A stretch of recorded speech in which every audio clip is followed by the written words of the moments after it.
There is a ridge in Newton County, Arkansas, in the Boston Mountains, where every family that has lived there across the past 4 generations follows one rule. The rule has no written record, no sign marks it, no meeting was held to establish it, and yet every household on that ridge, without exception, follows it. You do not hunt past the second bluff line on the west end of the property. It does not matter what the season is, it does not matter how good the hunting has been or how slow. If a buck you have been watching all fall walks into that hollow ahead of you, you stop at the bluff line, you turn around, and you go home. The hollow below the second bluff belongs to something that was there before any of those families arrived. And it has held that claim with enough patience and enough consistency across 80+ years that the families who live on that ridge stopped arguing with it before most of them were born. Before we get into it, let me know where you're watching from and if you've had an encounter like this. I spent 4 months working through this story. The first month was archival. The Newton County Courthouse records in Jasper, the Newton County Historical Society's collections of family histories and early settler accounts, the University of Arkansas Special Collections in Fayetteville, where the relevant portions of the Ozark National Forest's administrative history and the early Buffalo National River documentation are held. I pulled the Cherokee removal records for the territory, cross-referenced against Mooney's published fieldwork, and looked at the county-level hunting records and game and fish enforcement logs going back as far as the county maintained them, looking for any anomalous report that might have entered the institutional records sideways, under a category that fit the available taxonomy even when it fit imperfectly. I found nothing under the right category, which was not surprising. I found several things under the wrong category that I could not confirm as related and that I do not include here. The second and third months were interviews, the correspondence that led to conversations, the conversations that led to follow-up calls, the process of building enough mutual understanding with people who are not inclined toward disclosure that they conclude the disclosure is worth the risk it carries. I spoke to the people who live by the rule and to a man from outside the Ridge community who got close enough to understand exactly why the rule exists. I reviewed the physical evidence that has accumulated on that property across 3 generations, photographs, a track cast, a bent trail camera bracket. I spoke to an elderly man who has heard the DOGMAN 3 times in 8 decades and who describes it as one describes the weather, not dramatically, just as a fact of the landscape they have always occupied. And I went through the historical record of the Boston Mountains, through the Cherokee oral traditions documented before and after the forced removal of 1838, through early settler accounts in the county archives in Jasper, looking for anything that placed the same thing in the same kind of ground further back than living memory reaches. What I found is something the Arkansas Game and Fish Commission does not have a category for, something the state's wildlife management system cannot process, and something that the families on that ridge have understood with a completeness that no institution shares. The families' understanding did not come from research or from the application of a theoretical framework. It came from living alongside the arrangement across generations, from the accumulated experience of people who had no reason to invest the arrangement with any significance beyond what the evidence of their direct experience required. Grover was not a man who wanted a mystery on his property. He was a farmer with 140 acres to work and a family to feed through an Ozark winter. And the hollow below the second bluff was terrain he would have used if using it had been possible. The rule was not chosen for its drama. It was chosen because the evidence made the alternative, going back into the hollow, clearly inadvisable. The rule is not superstition. It is the documented operating arrangement between a ridge community and a territorial intelligence that has held its end of the agreement for the better part of a century.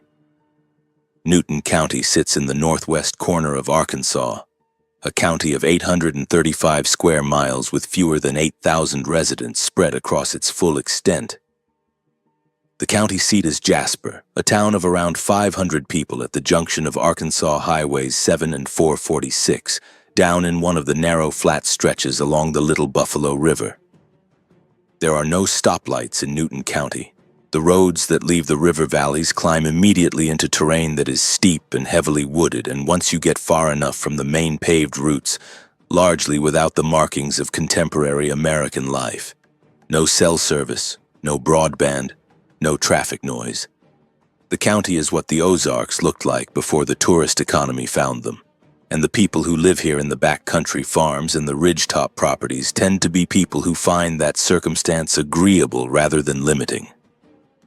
The hunting culture in Newton County is not recreational in the sense that hunting is recreational in most of the country. In most of the country, hunting is an activity people organize around other obligations, a few days in November booked months in advance, a lease paid by credit card, a truck loaded on a Friday after work and driven 4 hours to a stand that was scouted from aerial imagery on a phone screen. In Newton County, hunting is a production system. Families here have been feeding themselves from the surrounding forest for as long as the families have been in the county. And the practical knowledge that sustains that system, the knowledge of which hollows the deer use in the rut and which cedar breaks the turkeys roost in when the temperature drops and which creek crossings produce in the wet years, and which hold nothing in the dry ones, is transmitted from one generation to the next, with the same seriousness that a trade is transmitted. It is not folklore. It is operational information that people depend on. Quick thing before we move on, I have this book coming out. It's called the DOGMAN Codex. It's a compilation of all my research and findings. Been working on it for a long time. So if you want to check that out, links down below. Now let's get you back to the video. This context matters for understanding Cutter Ridge because the choice to leave 70+ acres of that ridge permanently unhunted is, in Newton County terms, a significant economic sacrifice with a practical cost that accrues every season. Deer that bed in the hollow below the second bluff line are unreachable. The hollow drains the moisture from the surrounding ridge timber, making the cedar breaks below the first bluff some of the most productive browse habitat on the property. In a county where deer are currency and where productive habitat is the physical foundation of a family's food supply across winter, the rule costs the ridge families in real terms. Every generation that has followed it despite that cost, which tells you something about how seriously the knowledge behind the rule has been held. The Boston Mountains form the southern wall of the Ozark Plateau in this part of Arkansas, and Newton County holds some of the highest and most broken terrain in the range. The ridges above the valley floors push well above 2,000 feet in elevation. The hollows between those ridges drop 500 to 700 feet in the space of half a mile, through exposed limestone bluffs and dense cedar breaks and hardwood forests so thick that light barely reaches the ground on a summer afternoon. The Boston Mountains receive more rainfall than the plateau country to the north, in the range of 45 to 55 inches per year, and that moisture drives a forest density unusual for the Mid-South. Big timber on the ridge crests, dense understory in the draws, creek bottoms that hold water through most seasons and produce the kind of browse and hard mast that sustains one of the most productive white-tailed deer populations in the state. The Ozark National Forest covers a substantial portion of Newton County managed through the Buffalo Ranger District, which also oversees land adjacent to the Buffalo National River.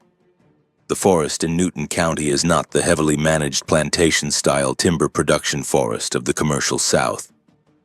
It is, in most of its extent, forest that has been allowed to return toward its pre-logging character over the centuries since the timber companies moved through a process that has produced a varied and ecologically complex landscape of second and third growth timber, recovering understory and, in the most remote drainages, pockets of old-growth character that the loggers found too steep or too remote to reach economically. The hollow terrain below the Cutter Ridge bluff lines is in this category.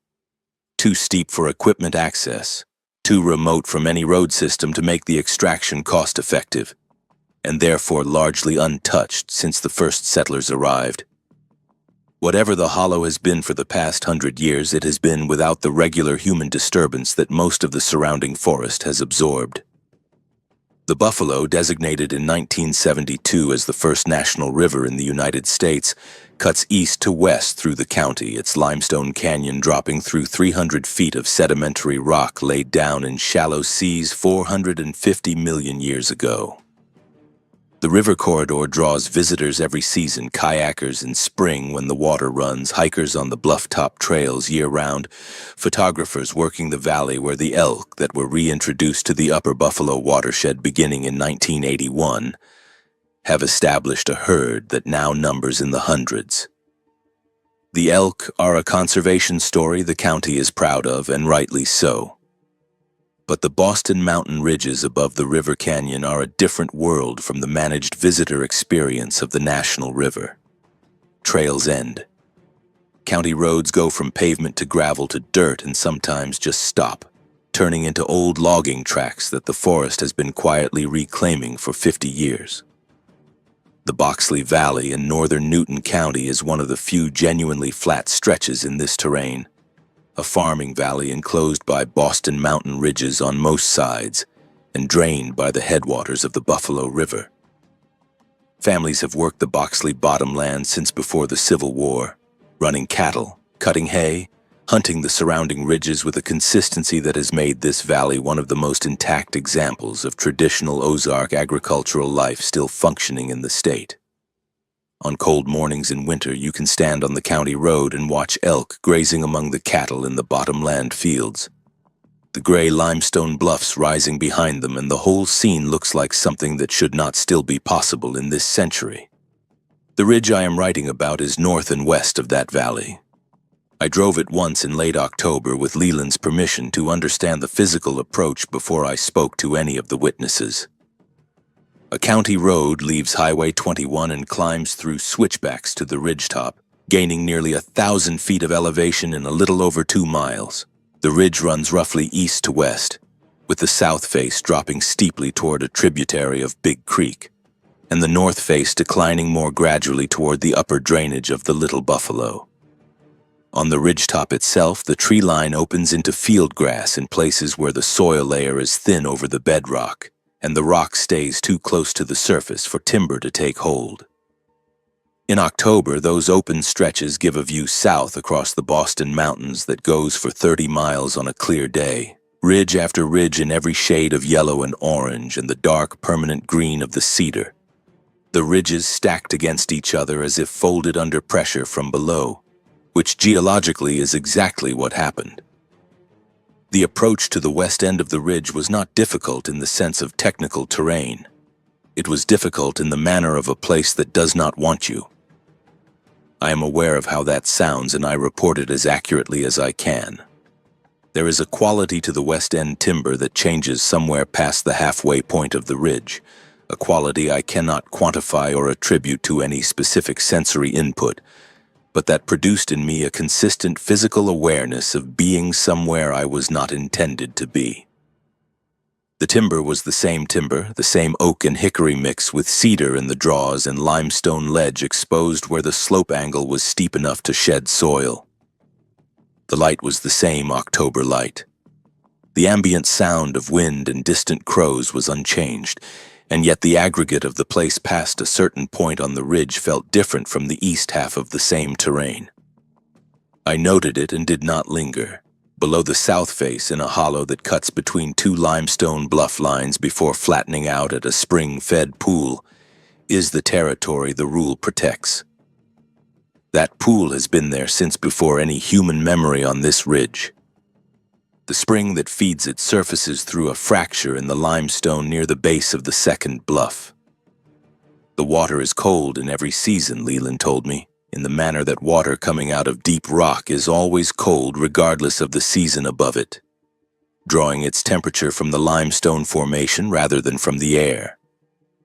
The limestone flat beside the spring pool is shaded by white oak and red cedar for most of the day. In the afternoon, when the sun angle has dropped below the west rim of the hollow, the flat goes into deep shade while the bluff tops above it are still in full light. From the first bluff line, you can see that flat. On the morning I stood at the first bluff and looked down, it was empty. The pool reflected the gray October sky. The flat limestone beside it was dark with moisture from the night before. Whatever lives in that hollow was not visible. But I did not feel, standing at that bluff line in the cold light, that the hollow was empty in any deeper sense than the absence of visual confirmation. And whatever has claimed that hollow has arranged the terms under which anything else is allowed to use it. The man who agreed to talk with me is the third generation of his family on this ridge. He is in his late 50s. He runs a small cow-calf operation of around 60 head, cuts hay on the ridgetop fields in summer and hunts the east and north timber on his property as his father and grandfather did before him. He is not a man who seeks attention, and not a man who talks loosely. He agreed to this conversation after months of correspondence, and he agreed on the condition that his name not be used in any form that his neighbors or the Newton County hunting community could connect to him. The months of correspondence were themselves a kind of evaluation. He was assessing me the way someone with significant information assesses the person asking for it, watching for inconsistency between what I said in one exchange and what I said in another, for the quality of questions that reveal whether someone is approaching the material responsibly or approaching it for a kind of attention the material does not need. When we first spoke on the phone, he told me I asked the right kind of questions, which I took to mean questions that kept open the possibility of being wrong, rather than questions that assumed the most dramatic interpretation of every piece of evidence in advance. We will call him Leland. That is not his real name. His actual name would place him immediately in a county of fewer than 8,000 people, where the hunting community is small and tightly networked, and where reputations are built over decades and lost in conversations. He said placing his name on a DOGMAN account would cost him a standing in this community that he has spent his whole adult life building. So we call him Leland. Before we continue, make sure you subscribe to the channel. Now back to the story. Leland grew up on the ridge. He went to school in Jasper, worked in Fayetteville for a few years in his mid-20s, and came back to take over his father's cattle operation when his father's health started to decline. He has been running that operation for close to 30 years now. He knows the ridge and the surrounding forest with the knowledge a man builds from moving through the same ground every day of his adult life, not from maps or surveys, but from the physical experience of walking the same ground in every season, at every hour and every weather. He knows which draws hold deer in the rut. He knows which bluff faces the turkeys roost on in cold weather. He knows the sound his cattle make when something has disturbed them at night and the sound they make when nothing has. He grew up with the rule the same way everyone on that ridge grew up with it. His father told him when he was old enough to hunt, "The West End is off limits. You don't go past the second bluff line. You don't push dogs into that hollow. You don't take clients or hunting partners in there. You leave it alone and it leaves you alone, and that is a better arrangement than any other one available to you." As a child, Leland accepted it without question, the way children accept the rules of the household they are born into. As a teenager, he began to wonder. As a young man home from Fayetteville with enough outside experience to make him skeptical of things he could not verify, he asked. His father's response was not an explanation. It was a placement of the question in a larger category. His father told him the rule had been on that ridge since before his grandfather's time, that every family on the ridge had arrived at it for reasons that were their own business, and that it had kept the peace for long enough that he did not see any reason to go looking for reasons to change it. Leland understood that his father was drawing a line. He accepted it as you accept lines drawn by people whose judgment you have learned to trust through the evidence of their lives. The process of settling his father's estate took the better part of 2 years. His father had not been a man who simplified things before he died, and what he left behind was the accumulated material of a life lived on the same property across 6 decades. Barn tools and fence wire and hay records going back to the 1970s, cattle registration papers, land survey copies, the correspondence of a man who had dealt with the county and the state and the Ozark National Forest Service. on matters of boundary and easement and grazing right across 4 decades, medical records that Leland sorted and shredded with the help of his own doctor. A coin collection in a coffee can that turned out to be worth less than he had hoped, and photographs in shoeboxes that he could not bring himself to sort and instead placed in the attic intact to be dealt with by the generation after his own. He was in his early 40s, settling his father's estate and going through the house, when he found an old notebook in the back of a bedroom closet. His father had kept journals his whole adult life. Practical records, farming notes, weather observations, the kind of documentation a working man keeps as a matter of habit rather than sentiment. This notebook was older than the others and written in a different hand. Tucked inside its back cover was a loose page that was not part of the original notebook. The page was in his grandfather's handwriting. 170 words, maybe 200. And in those words, for the first time in his adult life, Leland had the explanation he had been waiting for since he was 17. His grandfather was named Grover.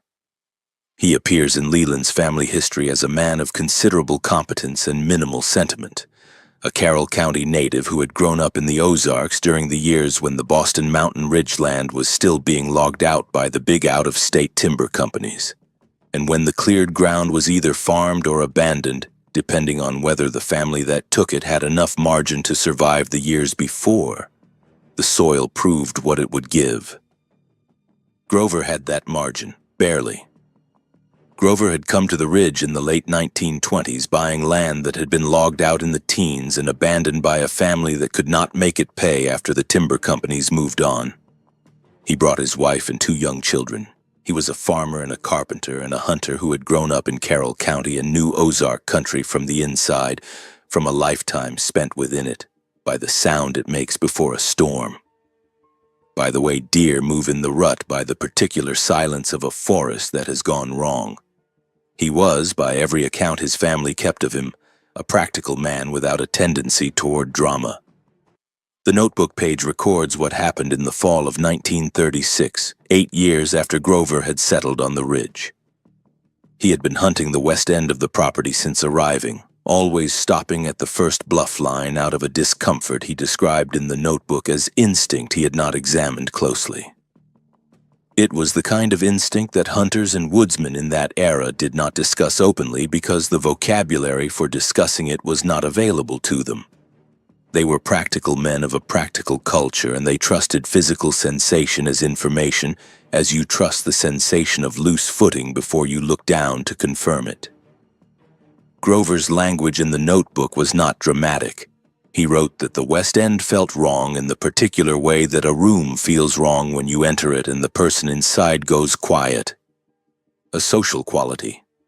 Not the silence of a forest with nothing in it, but the silence of a forest that knows you are there and has made a decision about you. He wrote that the country below the first bluff did not feel occupied the way the rest of the ridge felt occupied, not by wildlife, which was plentiful on the slope above, but by something that gave the hollow below a quality he could not precisely name. He had gone as far as the first bluff on multiple occasions, and then turned back without knowing exactly why. In the fall of 1936, after a drought summer that had made the deer thin and the hunting slow, he needed the meat, and he pushed past the first bluff. He followed the slope down through the limestone ledge, through the cedar screen below it, and down the second bluff drop into the hollow floor. The hollow was deeper than it had appeared from above. The limestone walls on either side were high enough that the sky narrowed to a strip. The light at the bottom was dim and green even in the middle of a clear October afternoon, the sun angled too low to clear the bluff tops. He could hear the spring before he saw it. Water moving over limestone in the Boston Mountains has a particular low murmur that carries through a hollow with unexpected clarity. He came around the last cedar screen and found the pool. And he found what was at it. Grover's description in the notebook page is spare. He recorded facts as he recorded weather and cattle weights directly without commentary, trusting the facts to carry what they needed to carry. He was not a man who embellished, and the notebook page shows no embellishment. There are no flourishes of description, no reaching for dramatic language, no attempt to explain or contextualize the thing he saw before describing it. He simply wrote what was there, in the order he encountered it, in the plain declarative sentences of a man accustomed to recording livestock observations and weather events and fence repair notes. The plainness is itself significant. A man inventing a story for later readers writes with more detail toward the emotional response he wants them to have. Grover wrote as if he were writing only for himself, for the purpose of having a record, as a farmer writes down a soil observation that he does not yet know how to use but wants to be able to refer to later. He wrote that it was standing on two legs beside the pool, and that it was as tall as a man and a half or possibly taller, and that the shape of its head was wrong.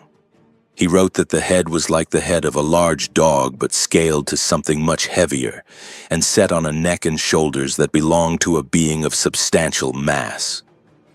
He wrote that it turned to look at him when he came through the cedars and that it did not run, did not charge, did not make any sound.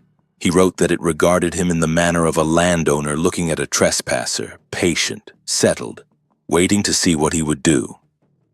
He wrote that the thing did not move while he backed out. He wrote that he kept it in view for as long as he could, moving backward up the hollow slope as you keep something in view when you are not certain of your safety and turning around. At the cedar screen below the first bluff, he lost visual contact. He wrote that he did not hear anything behind him. He wrote that the hollow was entirely quiet except for the spring. He climbed back up through both bluff lines and crossed the ridge to his house and sat at his kitchen table and did not pick up his rifle again for the rest of that season. He did not write about what he thought it was. In the 170 or so words he committed to that notebook page, he described only what he saw and what he did. He did not speculate about species or origin or the nature of what he had encountered at the spring. This restraint is consistent with who the family record shows him to have been. He was a man who separated observation from interpretation, who noted what happened and left the interpretation for when he had enough information to do it responsibly. He never, as far as Leland's family record shows, added to that page. The page stands as the complete record of what Grover chose to commit to writing about that afternoon, what he thought about it in the decades he spent on that ridge afterward, what passed through him in the dark before sleeping or on the porch in the autumn evenings when the west end of the ridge was quiet, is not recorded. Only the observation and the rule that followed it. In the spring of 1937, Grover spoke to the other families on the ridge. There were 3 others at that time, all of them running cattle or hogs on the ridgetop land and hunting the surrounding terrain the way every family in Newton County hunted. He told them what he had found at the spring. He told them where it was and what he had seen. He said the hollow below the second bluff was held by something that had been there before any of them arrived, and that the fair and sensible thing to do was to leave it alone. 2 of the 3 families said they had always felt something wrong in that west end without being able to say exactly what it was. The 3rd family said Grover had probably seen a large black bear and the October light had handled the rest. The October light point was reasonable on its own terms. The hollow terrain is the kind of terrain where light and shadow conspire against accurate perception, where a deer in the cedar shade can read as a large dark mass, and a large dark mass can read as almost anything depending on the angle and the brightness of the sky above the bluff line. Black bears were present in Newton County in the 1930s in numbers that have since declined and slowly recovered, and a large male black bear rearing to look is tall enough and wrong enough in its proportions to produce a confused visual impression at distance in failing light. Grover's account read in isolation could be filed under misidentification by someone inclined to file it there. The 3rd family was so inclined. They reconsidered 3 weeks later. What happened to the 4th family is the account that Leland's neighbor Olin tells from family memory, having heard it as a child from his own grandfather who heard it from the man it happened to. The 4th family, we will call them the Perlmans, which is not their name. had a son in his 20s who had always been confident in the woods, the kind of young man who takes pride in not being afraid of things, a quality that the Ozark terrain has a way of adjusting.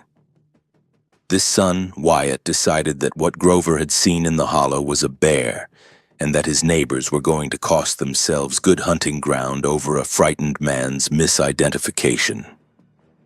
He had been watching a large doe for 2 weeks. Her trail went down the hollow slope, and he intended to follow it. Wyatt went into the hollow on a Thursday morning in March of 1937 with 3 hounds he had raised himself. Good dogs that had run deer and coyote in every kind of Ozark terrain without hesitation. He worked his way down the south face, through the first bluff, down through the cedar screen, and over the second bluff drop into the hollow floor. He found the spring just where Grover had described it, and he found his dogs. The 3 hounds were laid out on the flat limestone beside the spring, in a row, side by side, spaced evenly from each other and from the water. They were not dead. Their sides were moving.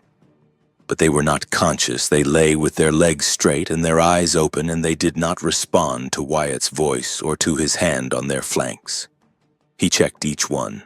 No wounds, no blood, no injury he could find anywhere on their bodies. They were breathing steadily, but they were in a state he could not account for, and the flat ground around the spring was empty, and the hollow was quiet with a stillness Wyatt later described, in the only account he ever gave of that morning, as the worst he had ever experienced in his life. He got the dogs back up the bluff as best he could, partly carrying them, partly coaxing. The animals came to consciousness gradually as he moved them up the slope, as an animal comes out of deep sedation. First the eyes moving, then the limbs, then the uncertain attempt at coordination. By the time he had them over the first bluff, 2 of them were walking on their own, unsteady but functional.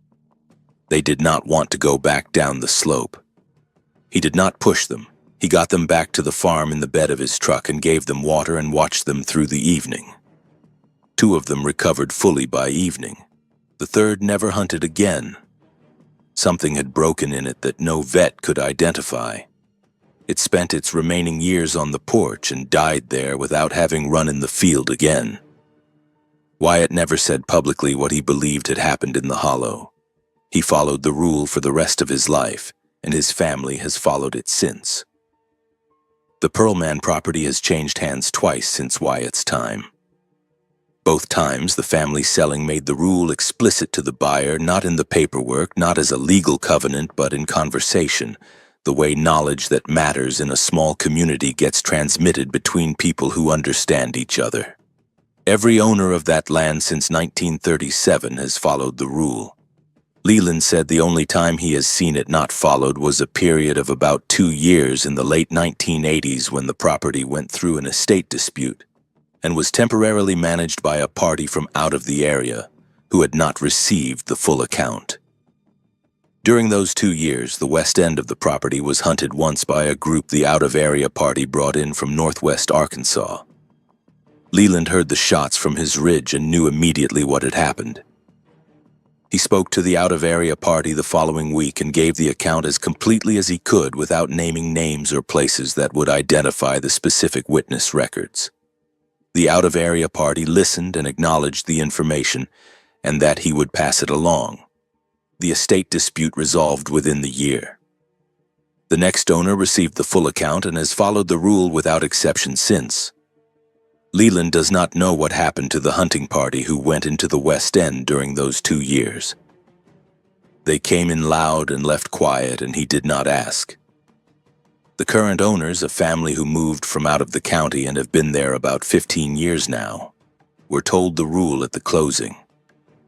Leland said he was present for part of that conversation and watched the previous owner's daughter take the new buyer aside in the courthouse parking lot in Jasper and speak quietly to him for about 3 minutes. When she was done, his expression had shifted not to fear but to the careful attentiveness of someone who has just received information they understand they should take seriously. Leland had watched enough of those conversations over the years to recognize the moment when the information crossed. There is a quality of attention that comes over a person when they have received information they cannot put into a category they already have, when the information requires them to make a new category rather than filing it into an existing one. The man in the courthouse parking lot had that quality when the previous owner's daughter finished speaking. He was not a man who showed his interior readily. He was from outside the county and carried himself with the reserve of someone accustomed to transactions where showing your interior was a disadvantage. But the parking lot conversation broke through that reserve not by frightening him, Leland thought, but by putting him in the position of taking seriously what he had not anticipated taking seriously, which is its own kind of disruption. He nodded. She nodded. That was the transfer. The 4 properties on the ridge have changed in composition over the decades, as rural land does, through death and inheritance and occasional sale when a family line ends. But the rule has traveled with the land every single time. The 4 properties on the ridge have changed in composition over the decades the way rural land does, through death and inheritance and occasional sale when a family line ends. But the rule has traveled with the land every single time. What is notable and what makes the Cutter Ridge case different from a single family's oral tradition is that the rule has transferred across buyers who had no prior relationship with the Ridge community, who came from different backgrounds and different counties, who approached the purchase as a business or lifestyle decision, and received the rule as an addendum they had not anticipated. Every one of them has followed it. That is not because the rule sounds reasonable when explained. It is because the explanation is sufficiently specific, sufficiently grounded in the testimony of people the buyer can see and assess in real time, to make not following it seem foolish rather than prudent. The neighbor Leland speaks of most is the man we will call Olin. Olin has lived on his property on the ridge since the year he was born. His grandfather built the house he still lives in, a 2-story frame house with a metal roof and a porch that faces east, away from the hollow. He is in his middle 80s. He was in the Army briefly in the early 1960s, stationed at Fort Bragg in North Carolina. And he came back to the ridge after his service and has not left it for any extended period since.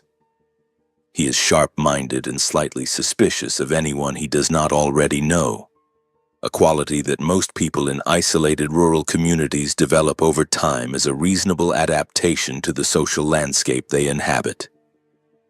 His Carroll County Ozark accent is unchanged from how he spoke as a young man, because the community around him has not changed enough to change it. He did not mind the word suspicious. A man who is not careful about who he trusts on a ridge that far from anything has not been paying attention. He gave me 2 months of correspondence before agreeing to talk, and that at the end of those 2 months he had a sense of who I was that he trusted enough to proceed. If his sense of who I was turned out to be wrong, he would know what to do about that afterward.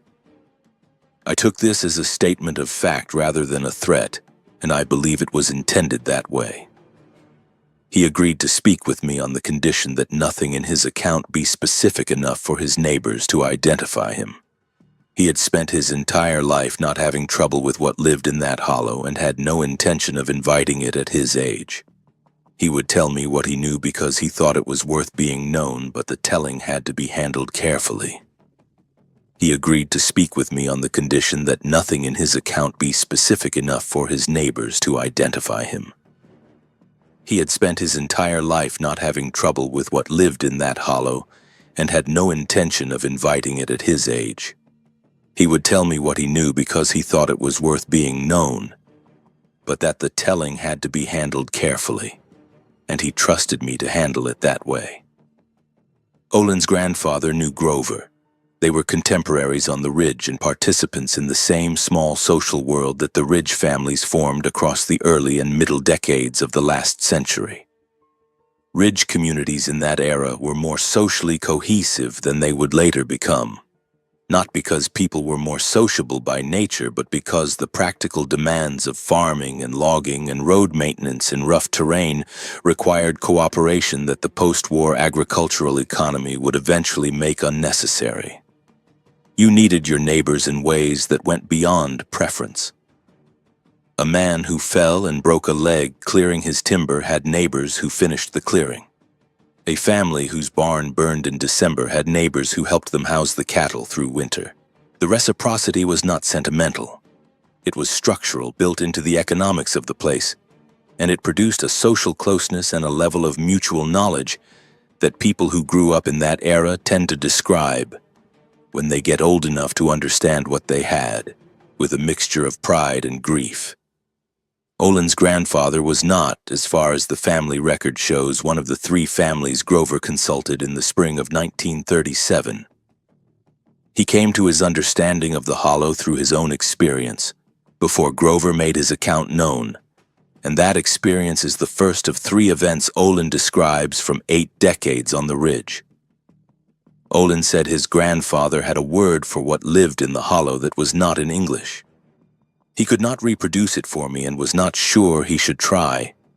He said an old man in the community, a man of indeterminate origin and considerable age who had been on the ridge before any of the named families had used the word occasionally, and that Olin's grandfather had understood from context what it meant without ever having it defined directly. It described a territorial presence, a being associated with a specific piece of ground, associated specifically with water sources deep in the hollow bottoms, and treated by the people who knew about it as something that had been there longer than human memory could reach. The first event Olin describes happened when he was 11 years old, in the fall of what he believes was around 1951 or 52.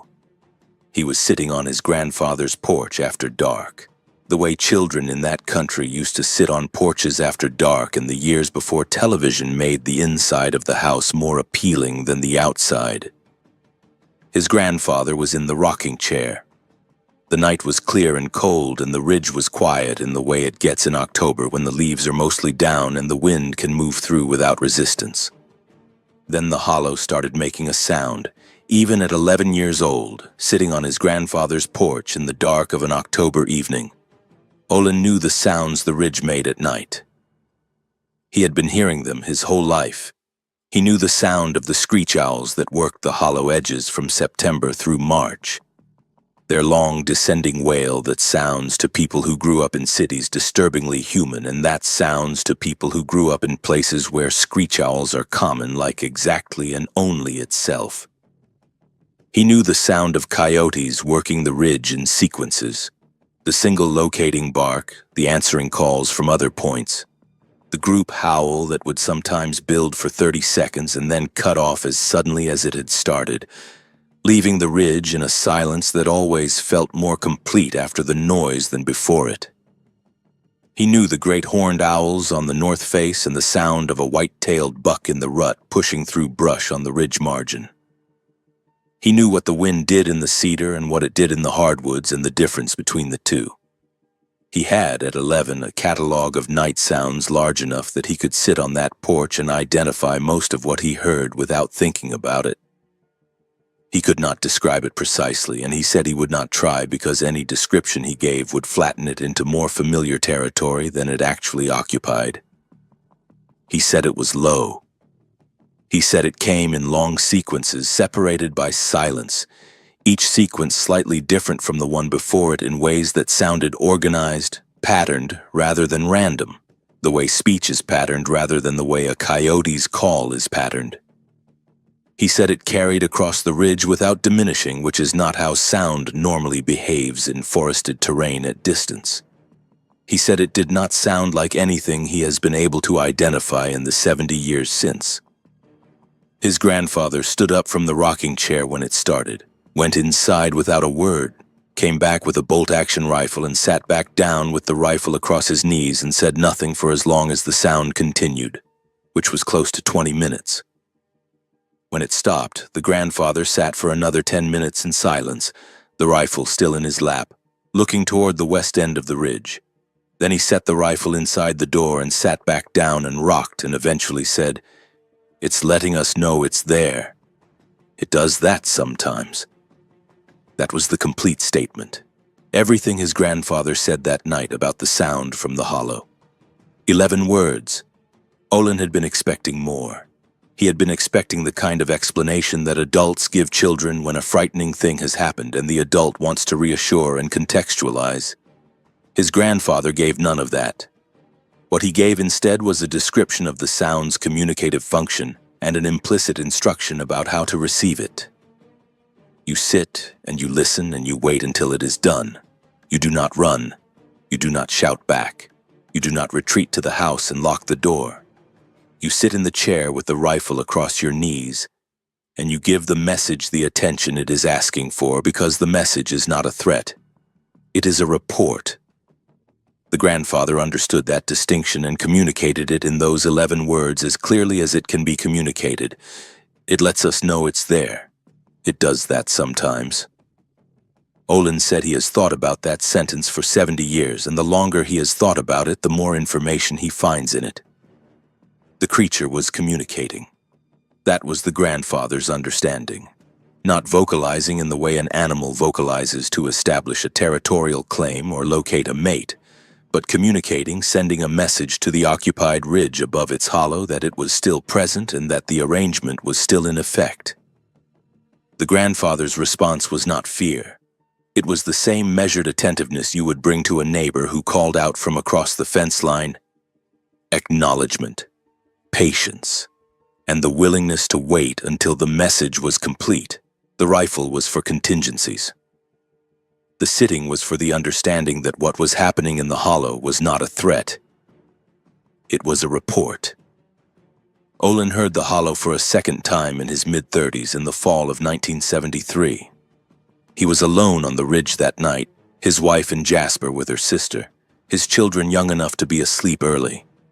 He had been on the ridge for over a decade as an adult by that point, in the years when the ridge community was in one of its quieter periods, a stretch of ordinary seasons marked by ordinary events. The county roads had been improved somewhat with state money. Several younger families had moved off the ridge to take work in Jasper or Harrison or further south in Fayetteville. The ridge itself had been getting quieter year by year, and as rural communities in that era were all getting quieter, as the economic logic that had held small farming communities together began to dissolve in the decades after the war. Olin had stayed. He had the land and the cattle and the knowledge of how to run both. And he had Leora. And staying was what made sense.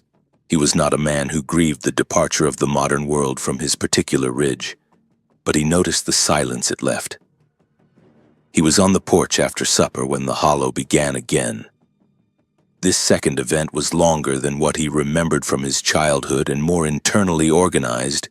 There were patterns within the sequences that repeated, specific arrangements of tones coming back around after other arrangements, the way a recurring phrase comes back in a piece of music. He listened for the full duration, close to half an hour, and when it stopped he went inside and sat at the kitchen table for a while. He was not frightened. He had grown up with the rule. He had known what was in the hollow since before he could put a name to it. What he felt that night was something closer to the awareness of being in the presence of something much older than himself, and much more settled in its knowledge of the place they both occupied.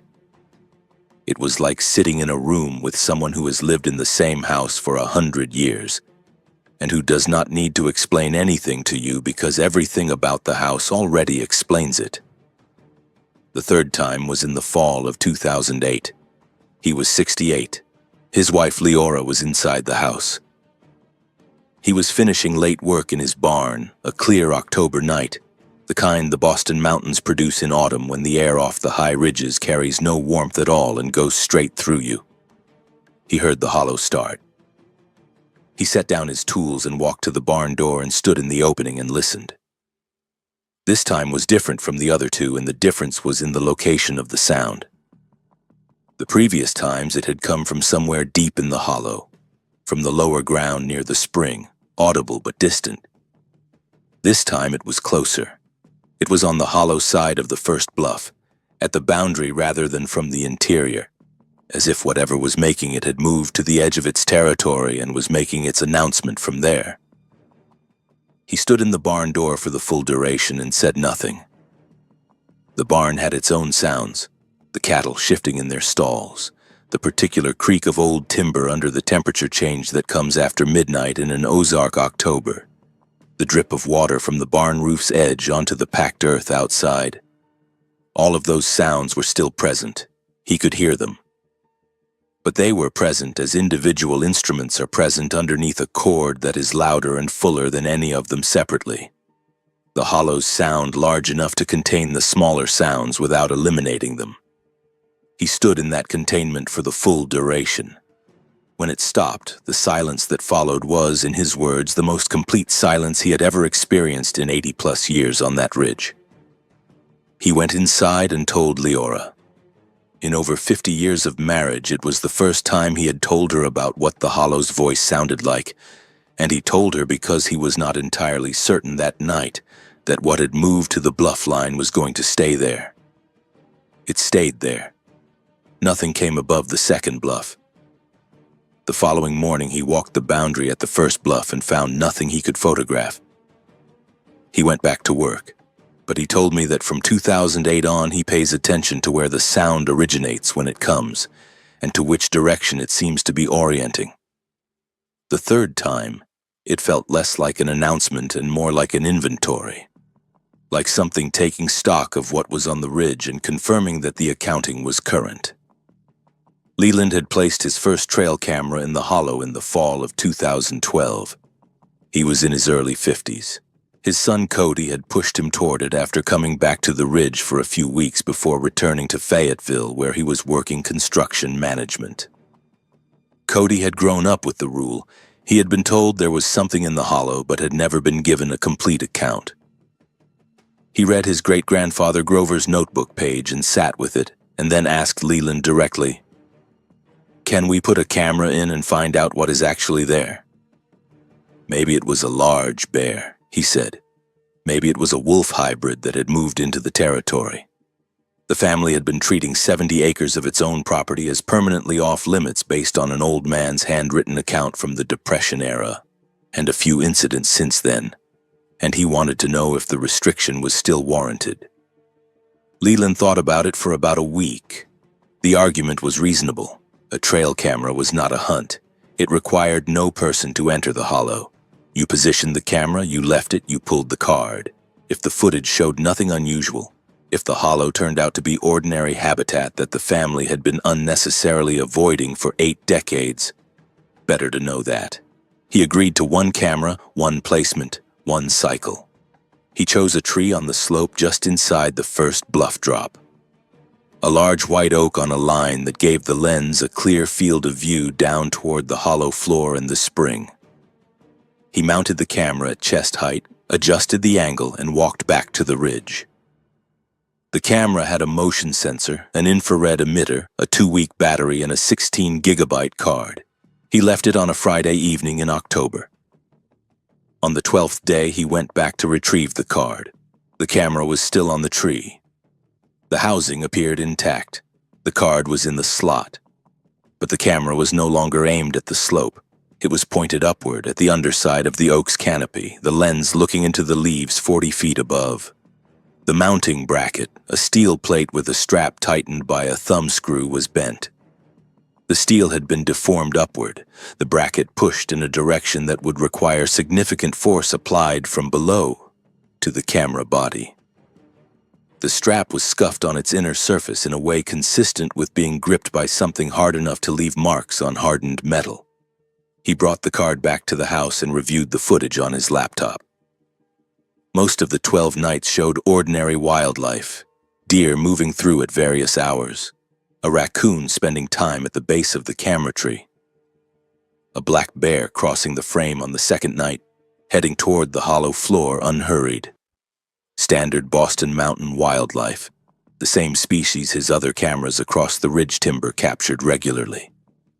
Then the 7th night, in the early hours of the morning. The infrared clip showed the empty slope first. Leland spent 20 minutes with the footage before he allowed himself to form any conclusions, running through the early segments twice to establish what was ordinary before he committed himself to what was not. This is the discipline of a man who has worked with trail cameras for years and who knows how the brain fills in the gaps between what infrared captures and what it implies. The early segments were unambiguous in their ordinariness. Pale gray ground cover, cedars on the right side of the frame, the open ground between the trees where the trail descended toward the spring. For a few seconds, nothing moved. Then something entered from the lower left edge of the frame, moving uphill toward the camera from the direction of the spring. The first thing Leland registered was the height. There was a cedar in the left foreground that he knew by sight, a cedar whose crown was roughly 12 feet off the ground. Whatever entered the frame from below cleared most of that cedar. The figure was upright, bipedal, moving with the level stride of something that travels on two legs as a matter of normal locomotion. The shoulders in the infrared were wide, not the proportionate width of a tall man, but the width of something that carries substantial mass across the chest and through the shoulders at a scale outside human proportion. The arms hung longer than they should have, the hands below the level of the hips in the swing of a walking stride. At about 30 yards from the camera, the figure stopped. The stop was not a freeze, not the sudden halt of an animal that has detected an unexpected stimulus and gone rigid in threat assessment.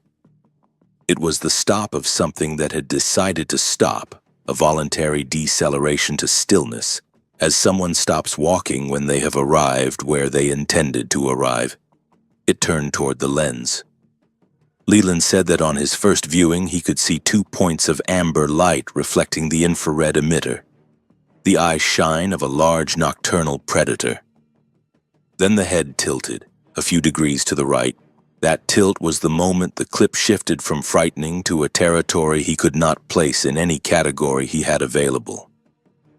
The tilt was not an alarm response. It was not a threat display. It was a working through motion, intentional and careful, directed at the camera as if the figure were examining the device and forming an assessment of what it was and what it was doing in the hollow. After a few seconds, the figure closed the remaining distance. At close range, a hand, 5 fingers articulated, applying grip, reached up and contacted the camera body. The image lurched upward and settled on a view of the oak canopy. The clip ended. Leland did not put another camera in the hollow. He did not remove the bent bracket from the oak immediately. He left it there for 2 weeks, going back to look at it twice, spending time at the bluff line with the bent steel in his hands, running his thumb over the scuff marks on the strap where a hard grip had been applied. The steel was not aluminum. It was the kind of bracket sold for mounting heavy equipment in outdoor applications, rated for significant load, not the kind of thing you bend by casual contact. He showed it to nobody. He put it in the barn on a shelf where it has been since. He told Cody what the card had shown. Cody watched the clip and was quiet for a long time. He watched it twice. Then he watched the first 7 nights of ordinary footage, the deer and the raccoon and the black bear establishing for himself the same baseline Leland had established before looking at night 7. Leland sat at the kitchen table and waited. Cody went through it methodically as he approached most problems without rushing his conclusions. Then he asked whether a bear could have produced the bracket damage. Leland said he had spent 2 days thinking about that question before Cody asked it. A bear that could reach the bracket at that height would have knocked the camera down entirely, or chewed the housing or ripped the strap through the bark in the random way bears damage outdoor equipment. It would not have pushed the camera body upward with enough precision to bend the steel mounting plate in a specific direction without disturbing the rest of the setup. Cody accepted that. He sat with the clip for another day and then said, "The rule stands." Leland said yes. The rule stands. Cody went back to Fayetteville. He has not asked about the hollow again in the years since, and Leland takes that silence as its own kind of statement. Some things you absorb and stop pulling on the thread of. The man who came to cut a ridge from outside the community in the fall of 2013 without knowledge of the rule and without the accumulated context of 3 generations of warnings and accommodations was a hunting guide who had been working Newton County terrain for around 15 years. He had come to guiding after a decade in construction and a stretch of farming that did not work out. And he had discovered in his late 30s that the knowledge he had built up in a lifetime of hunting the Boston Mountains was commercially transferable. He was good with clients. He was patient with people who did not know the terrain, who needed instruction on stand discipline and wind direction and the difference between a deer on food and a deer in transition. And he did not make them feel stupid for not knowing what he knew. He understood that what he was selling was access to a forest he knew like the inside of his own house, and he sold it with the kind of quiet confidence that comes from knowing you are not bluffing. His name for the purposes of this account is Cordell. He ran a small guiding operation out of Jasper, taking clients into the private and public land of Newton County and the surrounding counties for white-tailed deer and wild turkey.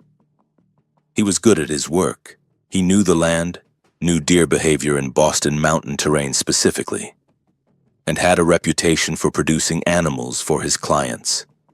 He was the kind of guide whose clients come back year after year because the experience delivers. He approached the property to the northwest of Leland's for bow season access. The owners agreed but told him the east and north portions of the property only. The west end was off limits. They said it the way that rule gets communicated on that ridge, directly without elaboration in a tone that communicates the question is closed. Cordell said he understood and left it there. For 3 weeks he worked the east and north timber with his clients and found good deer. The west boundary was always there in his peripheral awareness, the cedar break below the first bluff, a line he could see from certain stand positions, darker against the autumn hillside than the hardwood timber on either side of it. He had no reason to push west.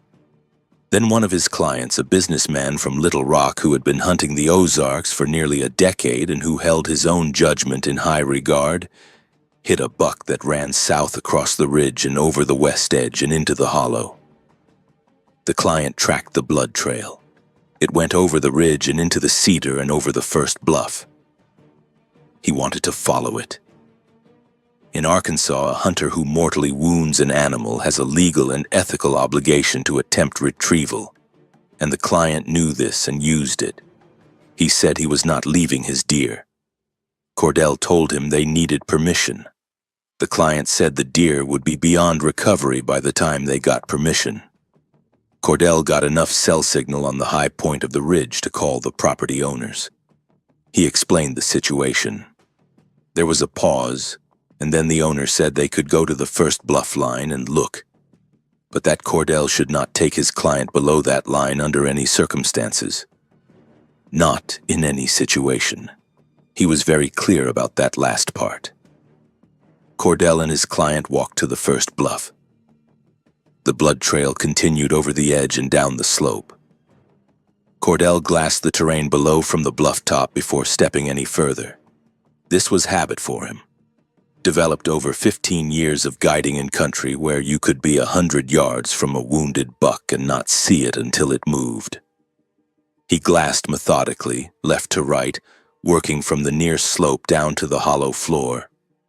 Through his binoculars, Cordell could follow the blood trail 60 or 70 yards down the cedar screen before it disappeared into the dense cover near the hollow floor. He scanned the flat ground at the bottom. He could see the edge of the spring pool. He could see the limestone flat beside it in the low angle of the afternoon light. And in the shadow of the cedar line, at the far edge of what the binoculars could resolve, he could see something standing. It was not fully visible. It was in deep shade, and he was looking into the shadowed side of a Boston mountain hollow from the bright ridge above, which puts everything in the shade at a disadvantage.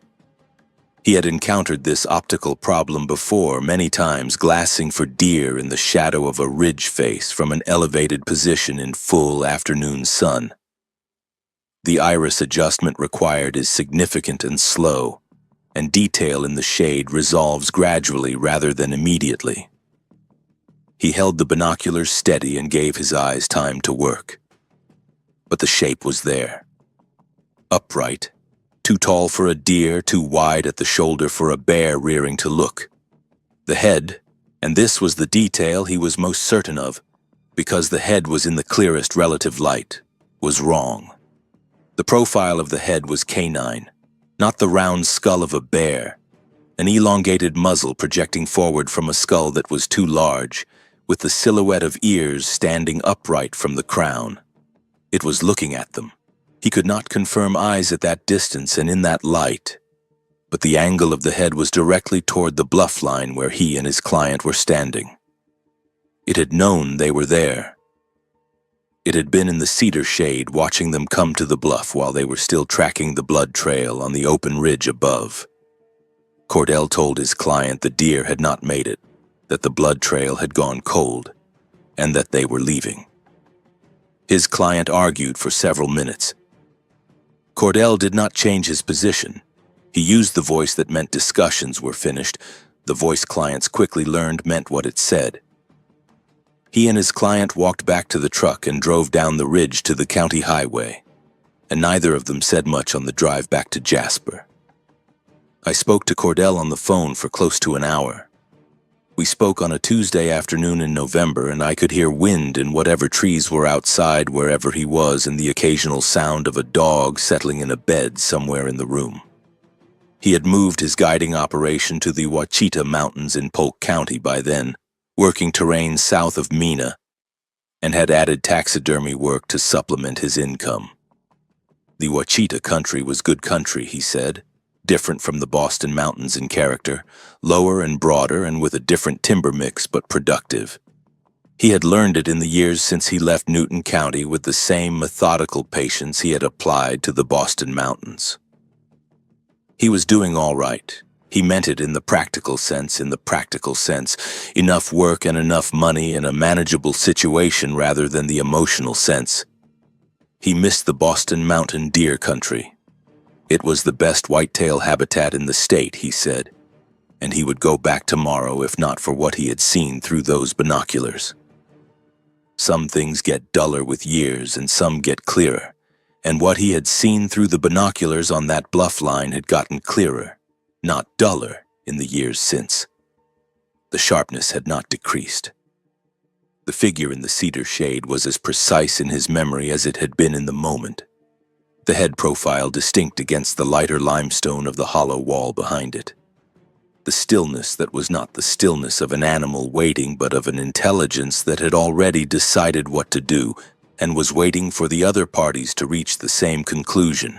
He had held binoculars in a lot of different field settings over 15 years of guiding, and he had never seen anything through them he could not identify. He was a man whose professional identity was built on the premise that the natural world could be learned, and that the things in it had names and behaviors you could know and work with. What he had seen through the glass did not have a name in his working vocabulary, and the absence of a name for something he had seen with his own equipment in his own hands was still working through him. The thing that stayed with him was not the size or the head shape. It was the stillness.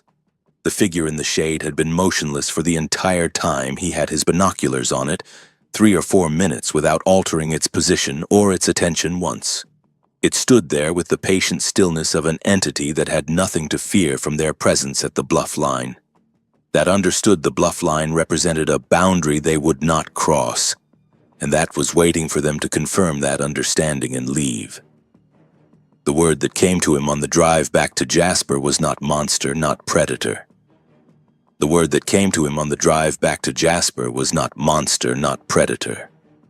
The word that came to him was landlord, not a metaphor he had reached for deliberately. Not a comparison he had worked out through reflection. A word that simply arrived as the right word arrives when you have been searching for a frame and the frame finds you. It stood there as a landlord stands when tenants have wandered into the wrong unit and need a moment to understand that. It had known they would come to the bluff line. It had already positioned itself where they would see it when they arrived in the shade that gave it the advantage. At a distance that communicated that it was not concealing itself but not closing the gap either. The positioning was not the positioning of an animal that has been surprised. It was the positioning of an intelligence that had known they were coming and had decided in advance how to handle the situation. Cordell said he has thought about that positioning many times in the years since. A landlord who knows the tenant is coming before the tenant gets there, and who has already arranged themselves in the posture that makes the message clear before a word is spoken. If you have ever driven Highway 21 north through the Boxley Valley and continued toward Ponca, or if you have hunted any of the public ground in the Ozark National Forest above the Buffalo River Canyon in Newton County, you know the kind of terrain I am describing. That combination of limestone and cedar and the particular silence that comes from being far enough off any road that traffic noise is completely gone, that is what the Boston Mountain Hollows feel like from the inside. Let me know in the comments if you have ever had anything unusual happen out there or anywhere in the Boxley area, because the reports I have been going through from this drainage go back a long way before this one ridge. The material record from Cutter Ridge spans 87 years from Grover's notebook page to the present. It is one of the longer continuous multi-witness records associated with a single territory in the available DOGMAN literature, and its length is part of what makes it analytically valuable.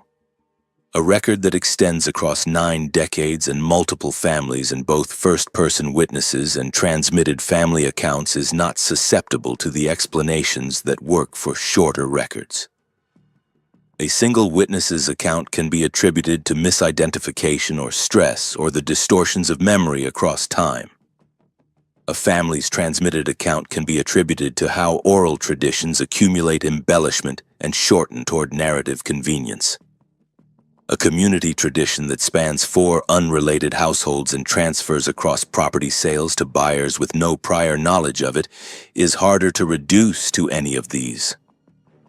Across that span, the record includes one first-hand written account by the original ridge settler, the immediate aftermath account involving the Perlman family's hunting dogs, 3 separate vocal events described in detailed and consistent terms by a single multi-generational witness, 1 trail camera clip showing a large bipedal figure interacting with the camera equipment, 1 visual observation at distance by an experienced outdoorsman using optical equipment, a pattern of vocalizations that multiple witnesses across multiple generations have described in sufficiently similar terms to suggest the same source, and a material event in 2019 involving a coyote carcass placed at a property boundary in a manner that can only be described as intentional communication. That last item requires its own discussion. In the summer of 2019, the family on the northwest property had been dealing with a coyote raiding their chicken operation. A single animal based on track evidence, running the ridge margin intermittently. They had lost a number of chickens over several months. The husband had tried trapping without success. In the first week of October, the raid stopped, and on the morning of October 12th, Leland found a dead coyote at the base of the fence post that marks the property line at the top of the first bluff. The coyote was on the ridge side of the fence, placed against the post from the hollow side. Placed is the word that matters. The neck was broken. The animal was laid flat against the post, head pointing uphill toward the ridge, parallel to the fence line. There were no drag marks on the ridge grass, no blood on the ridge soil. Whatever had killed it had brought it up from the hollow and set it at the boundary. Leland called the property owners and described what he had found. The wife was quiet for a moment and then said she knew which coyote that was. She had been watching its tracks for 2 months. She said she was glad they would not have to relocate the chickens. Then she was quiet for a longer moment and she said, "It knows our chickens are there." And Leland said yes. It knows everything on this ridge. He has thought about that exchange many times in the years since, about the weight of what they were both accepting in that short conversation. Two neighbors on a Boston mountain ridge, one speaking from a house that had been in her husband's family for 3 generations. Acknowledging over the telephone that an intelligence in the hollow below the ridge had been monitoring their property closely enough to identify a specific predation problem in their livestock operation, had waited for the problem to resolve on its own, and when it had not, had resolved it.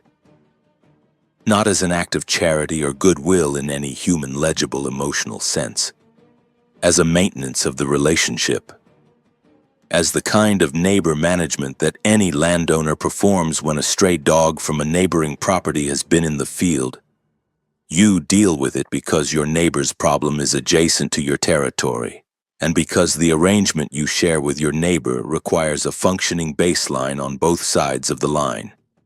It knows everything on this ridge. 4 words that the families on Cutter Ridge have been living inside for nearly 90 years.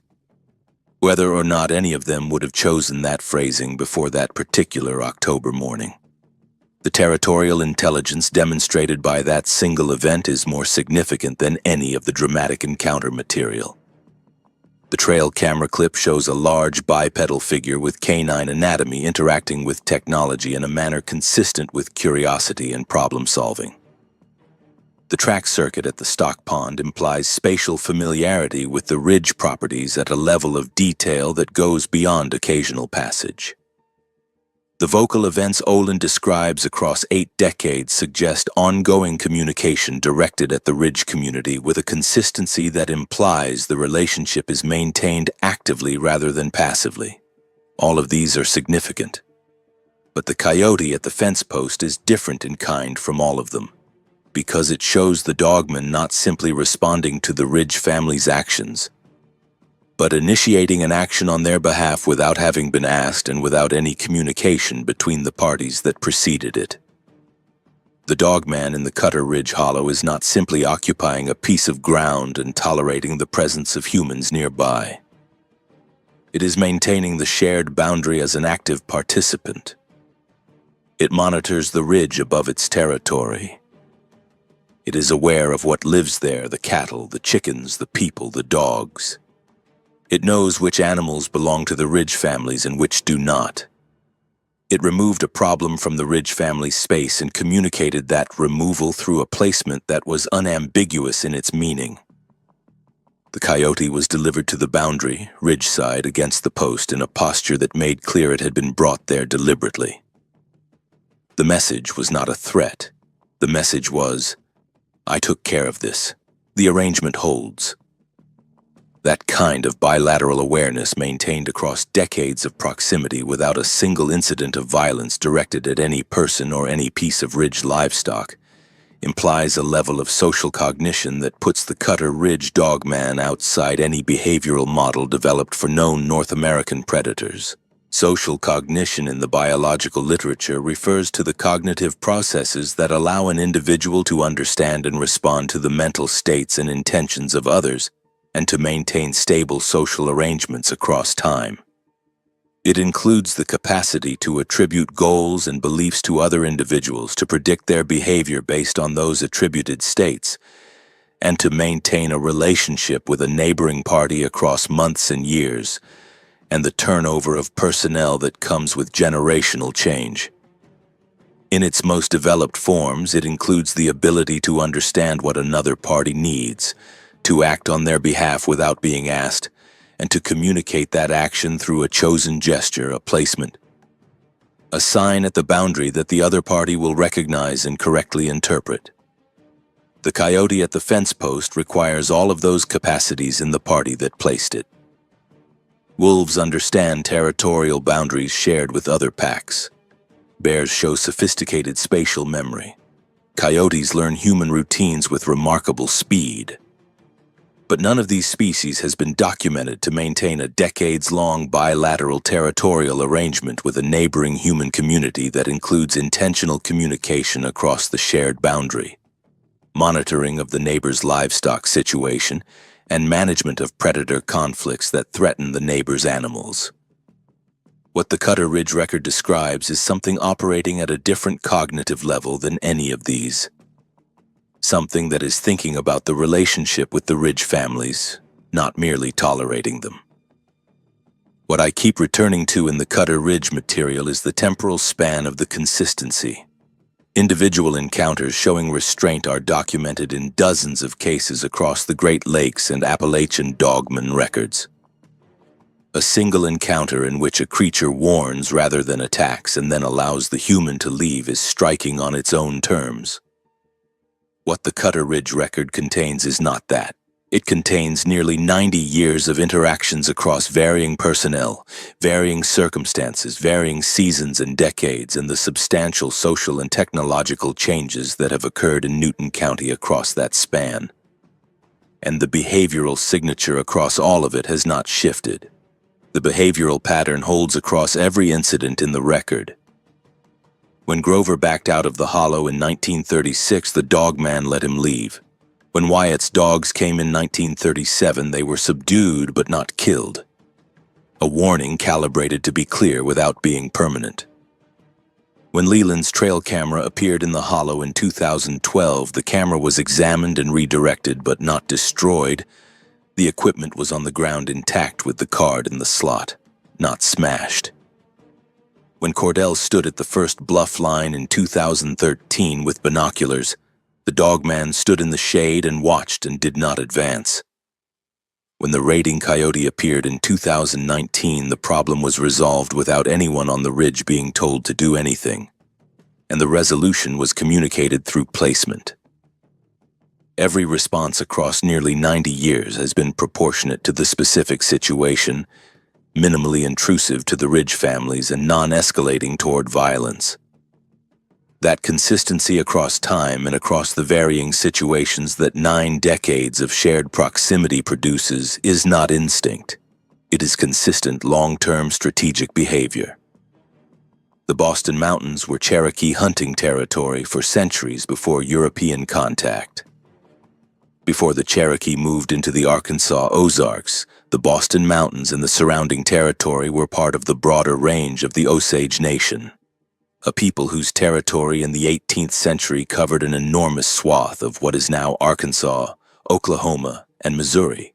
The Osage were displaced westward by a combination of Cherokee settlement, colonial pressure, and the treaty-making process of the early American Republic, and their presence in the Boston Mountains was substantively reduced by the time the Cherokee arrived.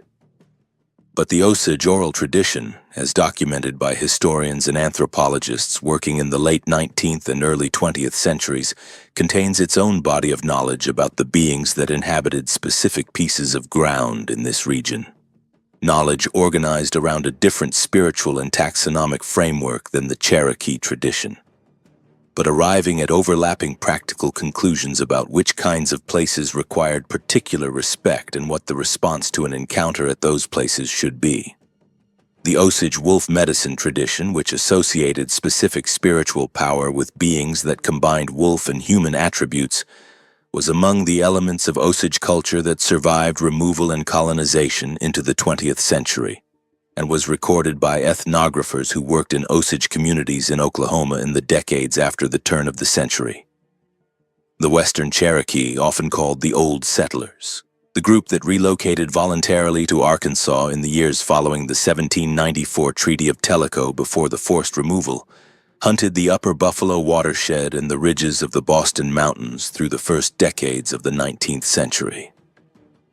Their relationship to this terrain was built on a system of knowledge about the landscape that went far deeper than the settler families who came after them, and that knowledge took specific account of what the landscape contained.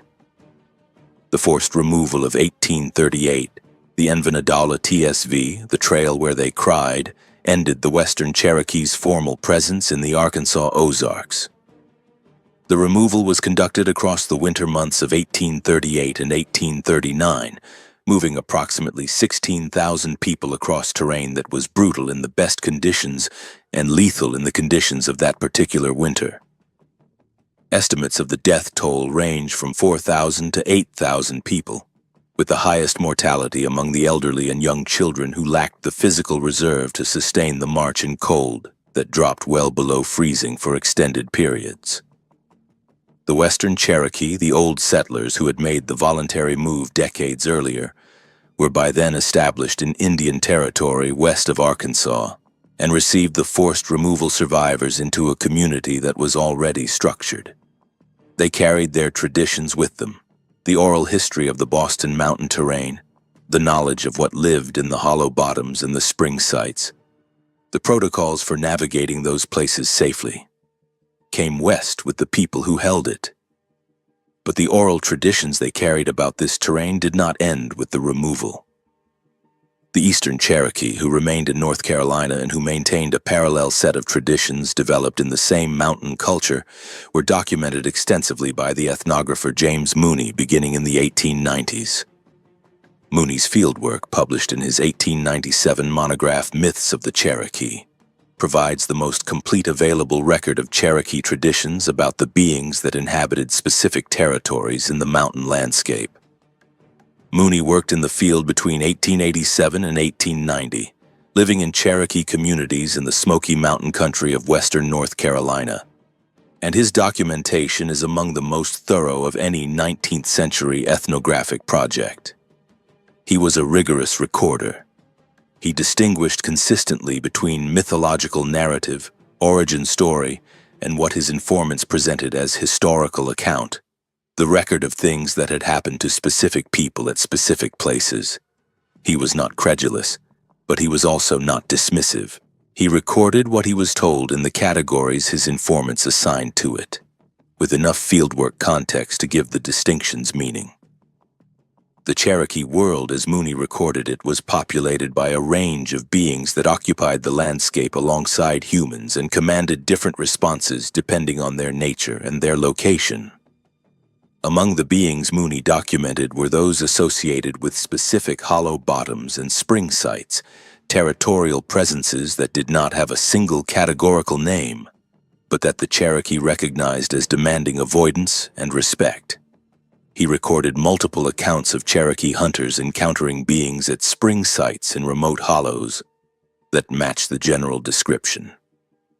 Large, capable of bipedal movement, associated with a specific piece of ground and responding to human intrusion not with aggression but with a warning behavior that established the boundary without a violent confrontation. These accounts were presented in Mooney's documentation as historical rather than mythological, things that had happened to specific people in specific places, not stories told to explain the landscape, but records of encounters with beings the Cherokee treated as real inhabitants of the terrain. The Western Cherokee who hunted the Boston Mountains of Newton County had access to the same tradition. What they knew about specific hollow bottoms and spring sites in that terrain is not directly recorded because the removal disrupted the community before systematic documentation was possible. But the structural parallel between what Mooney recorded from Eastern Cherokee informants about spring site encounters and what the Cutter Ridge families have experienced across 4 generations is worth taking seriously. The Cherokee recognized territorial beings at spring sites in remote hollows. The Cutter Ridge Hollow has a spring at its base. The protocol the Ridge families maintain, distance and respect in exchange for safety, is structurally identical to the protocol the Cherokee maintained for the same kind of encounter. Either the Ridge families independently arrived at an identical response to an identical experience, or the experience itself is the same experience, ongoing in that hollow, across the centuries between the Cherokee presence in those mountains and the settler families who came after them. Linda Godfrey has been collecting DOGMAN reports since the early 1990s, when her coverage of the Bray Road sightings in Walworth County, Wisconsin, brought the phenomenon into public discussion for the first time in any systematic way. She was a reporter at the time, working the county beat, which meant she was trained to interview people carefully and to separate what a witness had actually said from what would make the best story. The Walworth County reports came to her not as a story she was chasing, but as information residents were bringing to the county paper, and she processed them as a reporter processes unusual information. By interviewing the sources directly, asking the specific questions about detail and timeline and circumstances that determine whether an account is internally consistent, and by comparing accounts across witnesses who had no knowledge of each other's experiences. What she found was a level of consistency that her reporting instincts told her could not be easily explained as collective fabrication, and she followed that finding for the next 3 decades. Her work across 3 decades established the behavioral profile that has held up across hundreds of subsequent cases in the Great Lakes and beyond. 6 to 8 feet tall, dark fur, canine skull with elongated muzzle and upright ears, amber eye shine, bipedal with hands rather than paws, capable of quadrupedal movement associated with water sources and remote terrain, displaying conscious restraint in encounters with humans. Godfrey's case files span Wisconsin, Michigan, Minnesota, Ohio, Indiana, Kentucky, Tennessee, and into the Deep South, and the cross-state consistency of the physical description across witnesses who have never communicated with each other is, she has argued, the core of the evidentiary value of the collective record. A physical description that varies as much as witness perception and memory vary is expected when different people are seeing different things. A physical description that remains consistent down to specific details, including the amber eye shine color, the elongated muzzle profile, the disproportionately long arms, and the bipedal stride, across witnesses in different states who have no knowledge of each other's experiences, implies that the different witnesses are seeing the same thing. That profile matches what the Cutter Ridge families describe as completely as anything in the published research. Godfrey's core finding across her case files was the pattern she called chosen restraint, the consistent documented choice by DOGMAN to warn rather than attack, to enforce territorial boundaries through demonstration of capability rather than direct violence, to let humans leave rather than prevent their departure. In the cases she documented across Wisconsin, Michigan, Ohio, and into Kentucky and Appalachia, the creatures she studied showed a remarkable consistency in this approach. Warnings escalated in response to the degree of intrusion. Complete avoidance of violence when the human complied with the warning. And a territorial logic that treated the encounters not as predation events but as boundary negotiations, with the creature operating as the established party and the human as the trespasser being informed of their status. The Cutter Ridge material mirrors this pattern exactly. It does so across a time span longer than any single location case Godfrey documented, which is part of what makes it distinctive. Single encounter cases show the behavior in one moment. The Cutter Ridge record shows the behavior maintained consistently across nearly 90 years of proximity with the same human community. It is not just that the DOGMAN responded to Grover's intrusion in 1936 in the way Godfrey's behavioral model would predict. It is that the DOGMAN has continued to respond to every situation that has arisen on that ridge in the subsequent 9 decades in the same measured, proportionate, non-escalating way. That depth of consistency is what makes the case analytically significant rather than anecdotally interesting.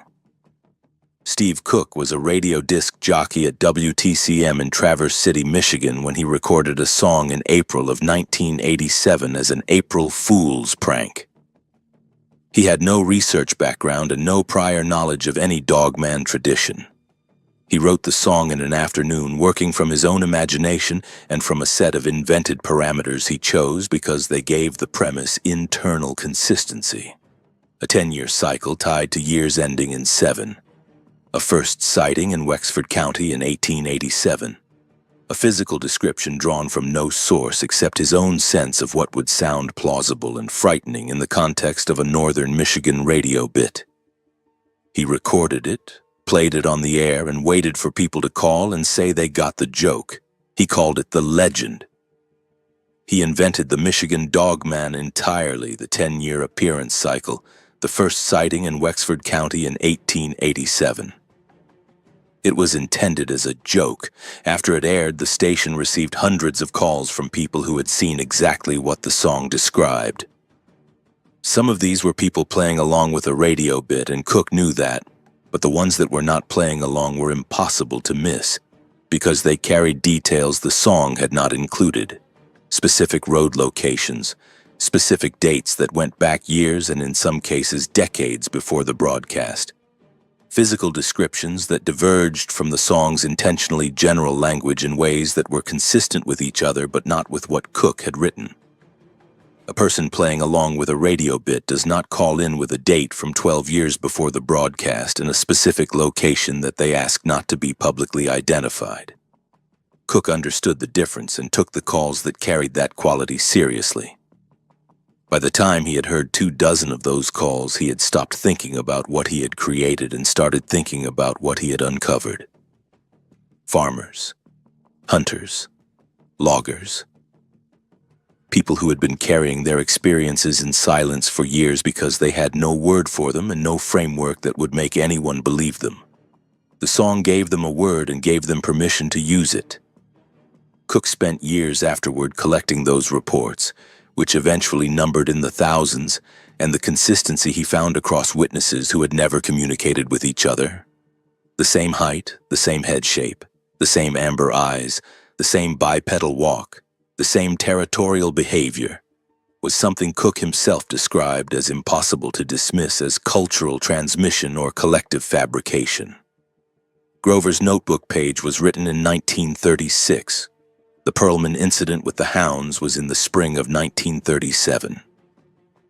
The first of the vocal events Olin's grandfather described predates the Steve Cook song by at least 40 years. Whatever the Cutter Ridge Hollow contains, it predates every cultural moment that has made Dogman a recognizable concept, and the families who documented it had no concept of Dogman as a category and no interest in any of the frameworks that would later develop around it. They wrote down what was in their hollow and established rules for living beside it because the thing was there, and the rules were necessary, and that was the entirety of their motivation. The Arkansas Game and Fish Commission manages wildlife resources across Newton County's terrain with professional competence. They survey deer and turkey populations, monitor the elk herd in the buffalo watershed carefully as an ongoing conservation achievement, and run standard predator monitoring protocols across the state. Their field staff are experienced biologists and wardens who know what belongs in this terrain and how to document it. The framework they work within does not include the category that the Cutter Ridge material would require, and this is not a failure of competence. It is a structural limit. The Commission's wildlife reporting database has fields for every species that has been documented in Arkansas. It does not have a field for a large bipedal canine-headed being of 7 to 8 feet that has held a defined hollow territory in Newton County for the better part of a century. Creating that field would require a chain of institutional acknowledgments beginning with a field officer writing a report that uses his professional credentials to document a finding his agency has no category for, going to a supervisor who sends it to a regional director who flags it to agency leadership, and ending with someone at the Commission being the first state wildlife official in Arkansas to formally acknowledge an undocumented large predator in the Boston Mountains. No one in that chain wants to be the link where the acknowledgement happens. So the chain stays intact, and the category stays absent. This is not conspiracy. It is the entirely rational behavior of professionals inside institutions that are not built for information that does not fit their classification architecture. There is a particular kind of frustration that comes from understanding a system's structural limits clearly enough to know that working within the system would produce exactly the wrong result. Leland has that frustration in a mild form, not bitter, not directed at any individual in the wildlife management apparatus, but present. The field officers he has dealt with over the years on matters of cattle predation and fence line disputes have been professional and fair. He has no complaint about the people. His complaint, if it can be called that, is about the architecture. If Leland called the Commission tomorrow and described the trail camera clip and the track cast and the coyote at the fence post, a field officer would probably come out within a few weeks. They would look at the evidence. They would file a report in the system's wildlife encounter category, as a large bear producing unusual track impressions and unusual behavior because that is the nearest available category, and because writing anything else in the report would require the officer to stake their professional credibility on a finding their agency does not have a category for. The information would enter the system in the wrong category and stay there, and nothing would follow. Leland understands this. He said it without bitterness. He said the wildlife professionals in this part of the state do good work with the species they manage, and that work matters to him directly. The elk recovery in the Buffalo watershed has been one of the better things to happen to Newton County in the past 40 years. The category problem is real, but not his to solve. What the rule costs the Ridge families is not always obvious from outside. Leland talked about the cost in the plainest possible terms, as someone who has accepted a loss talks about it after enough time has passed that the acceptance is complete. It is not a loss he grieves, but it is a loss he can quantify, and he did. The economic cost is real. 70-plus acres on Leland's property alone, productive Boston mountain timber and hollow habitat, generate no income and cannot be used for any purpose requiring human entry. The timber value of those acres in standing volume across a forest that has not been harvested in over 9 decades is substantial. The cedars below the first bluff alone represent a merchantable volume that would take a logging crew several days to work. He has never had it estimated officially because doing so would require explaining to a forester why the ground cannot be accessed, and that explanation is not one he is prepared to have. The hunting lease value of that ground would be significant in a county where deer hunting is both a cultural cornerstone and a meaningful source of income for landowners with wooded acreage. The timber value is real. None of it is accessible. Leland said he did the rough math on what the hollow could be worth one time when he was a younger man trying to figure out whether the cattle operation made sense as a long-term enterprise. He looked at the numbers and then put the calculator away. The harder cost is the social one. In Newton County, land is identity. People know what you own and whether you work it. A man who has 70 acres of prime timber and does not cut it, does not hunt it, does not lease it, and has in fact never set foot on it in his adult life, people notice that. They notice it without saying anything directly because rural Arkansas is not a culture of direct questions about a man's land management decisions. But they notice, and the explanation available to Leland that the hollow is off limits because of what his grandfather saw there in the fall of 1936 is not an explanation that opens the conversation. It closes it. So Leland tells people the hollow has drainage problems. He says the limestone makes it impractical for any productive use. He says some ground is just for the deer and that is all right with him. He has been saying variations of this for 30 years.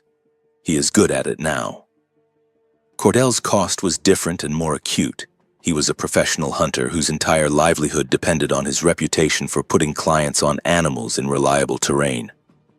After what he saw through the binoculars on the first bluff, he could not return to the Boston Mountains without thinking about it. He tried, in the season after the incident, to take clients into other parts of Newton County, public ground in the Ozark National Forest, private land in different terrains south of Jasper. He could not sustain it. The confidence he had built over 15 years of guiding in that specific mountain environment was gone, not because his knowledge was gone, but because his knowledge had been revised by one afternoon on a bluff line with binoculars. He knew the deer and the turkey and the land's topography and the stand positions that produced. He had not known what lived in the hollow on the west end of Cutter Ridge, and not knowing it had put him in a situation he was not equipped to handle. He moved his operation south and started over. He is doing all right in the new territory. He does not discuss why he left the Boston Mountains. Olin's cost is of a different kind, paid across a longer span. He has lived on his ridge for more than 8 decades. In that time, he has been through things that the ridge and the surrounding community have also been through. The slow departure of most of the younger generation in the decades after the war. The years when the county's economic decline was severe enough that families who had farmed the same ground for 2 and 3 generations sold and left. The seasons when the cattle prices were bad enough that running the operation required a supplemental income from somewhere, and there was no easy somewhere available. He has outlasted most of his contemporaries on that ridge. The community he grew up in, the tight-knit social world of families who needed each other for the practical work of living in rough terrain, has been reduced to a smaller version of itself, held together by the families that stayed and by the occasional new arrival, who came looking for the remoteness rather than despite it. He is the most thoroughly acquainted of any living person with what is in the hollow. He has heard it 3 times. He has watched the rule function across his entire lifetime, watched it protect his family and his neighbors across time that exceeds most institutional memories. He believes in the rule the way a person believes in a physical law, not because someone told him to, but because he has seen it operate. What he pays is in the silence. He grew up in a community where people in the mountains talked about what they found in the field. Wildlife observations were shared information, the common currency of a hunting and farming culture built on collective knowledge of what the land contained. Olin has more knowledge of what his local land contains than anyone in his community, and it is the one piece of knowledge he cannot share. He has kept it to himself for 8 decades. Leora has known it for over 50 years and has kept it the same way. His children know there is a rule about the West End. They know not to go past the second bluff. They do not carry the full account because Olin has not given it to them. He was not sure he had the right to put that on people who had not chosen to seek it out. He told me near the end of our conversation that when I asked whether he ever regretted being born on that ridge, he was quiet for a moment and then said no. He said the ridge is his home. He said the hollow is part of his home the way a storm cellar is part of a farm. It exists, it has its purpose, and you do not go into it when you do not need to. He has lived a full and decent life on that ridge, and his family has never been harmed. And he does not see how the knowledge he carries has made his life worse than the alternative of not having it. He said not knowing in a place like this does not mean being safer. It means being less informed. In October of 2021, 3 days after a substantial rain had left the mud around Leland's stock pond in ideal condition for holding impressions, he found prints. He was checking the pond in the early morning before the cattle came down from the upper field, a routine he ran in the wet seasons to assess whether the pond margins needed any work before the ground froze. The light was flat and gray, and the air was cold enough to see his breath. He found the first impression at the east rim of the pond where the clay bank slopes gently down to the waterline, and he stopped walking and looked at it without bending toward it for a full 30 seconds, making himself catalog what he was seeing before his body responded to what he was feeling. Then he went around the pond on the uphill side, away from the rim, to see whether the circuit continued without adding his own boot marks to the substrate. He had found prints at the pond before in 2015 and had photographed them and spent 2 weeks trying to identify the species before accepting that he could not, and filing the photographs in the same folder on his desktop where he kept the trail camera clip and the images of the bent bracket. The 2015 prints had been ambiguous. He could see enough to know they were wrong for bear and wrong for human, but not enough to be certain of the full shape. The 2021 prints were not ambiguous. They came in from the south along the pond's eastern rim. The substrate was silty clay with a thin leaf layer over it, and the impressions were clear through the leaves into the clay below. Bipedal. 2 feet only, no forelegs. The gait pattern of something traveling upright with its weight forward of center, distributed toward the toes rather than the heel. The same posture the trail camera clip had implied 9 years earlier through the figure's stride and forward lean. The step length between consecutive impressions was between 4 feet and 4.5 feet. He paced it out. He measured it. No human being of normal proportions walks at that stride length. He measured the individual print and got 9 inches long by 5.5 wide. He photographed everything. The full circuit, The individual prints, his boot beside the clearest impression for scale, and the 2 pause points from above and from the side to document the toe angle at each one. The photography took close to an hour. He ran out of battery on his phone camera and went back to the house for the spare battery and came back and finished. Then he mixed plaster of Paris in the 5-gallon bucket he kept in the barn for exactly this purpose, having acquired the habit of carrying casting supplies during a period years earlier when he was trying to document bobcat tracks for a neighbor who did not believe they were in the county. He poured the cast of the clearest print and let it set. The pour was not perfect because the clay substrate at the rim gave slightly in one corner and the print edge on that side blurred a little before the plaster set firm. The remaining 3 sides of the impression are clean and clear. The cast documents the heel pad, the ball, and the first 3 toe impressions fully. The outer 2 toes are partially rendered, the clay having given at the rim. It is enough. He has measured the cast more than once. The numbers are the numbers.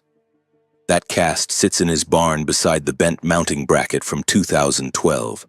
The circuit was the detail that stayed with him. The prints did not stop at the pond's edge to drink.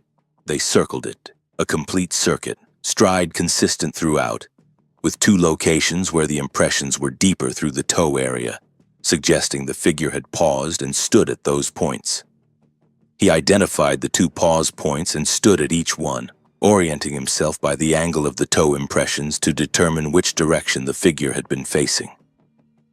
The first pause point faced northeast, through the tree line in that direction, the ridgetop fields and the roof line of his barn.